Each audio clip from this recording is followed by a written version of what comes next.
السلام علیکم۔ اسلام آباد میں ینگ ڈاکٹرز اور پولیس آمنے سامنے، لاٹھی چارج، مظاہرین کا پتھراؤ، متعدد افراد گرفتار۔ کیا آپ حالات حاضرہ سے آگاہی حاصل کرنا چاہتے ہیں؟ خبر کے پیچھے چھپے اصل حقائق جاننا چاہتے ہیں تو ابھی سبسکرائب کیجئے جلمل پاکستان کو اور ساتھ ہی گھنٹی کے نشان پر کلک کر دیں۔ آپ کو بتاتے چلیں کہ اسلام آباد میں پاکستان میڈیکل کمیشن کے باہر ینگ ڈاکٹرز اور پولیس آمنے سامنے آ گئے۔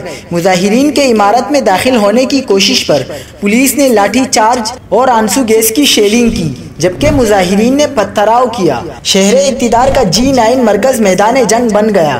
مختلف شہروں سے آئے ڈاکٹرز نے پاکستان میڈیکل کمیشن کے باہر احتجاج کیا۔ احتجاجی ڈاکٹرز نے پاکستان میڈیکل کمیشن کی عمارت میں داخل ہونے کی کوشش کی، جس پر پولیس اہلکار اور مظاہرین گتم گتا ہو گئے۔ پولیس نے مظاہرین پر لاٹھی چارج اور آنسو گیس کی شیلنگ کا استعمال کیا۔ احتجاجی ڈاکٹرز کا کہنا ہے کہ نیشنل لائسنسنگ امتحان کسی صورت قبول نہیں کریں گے۔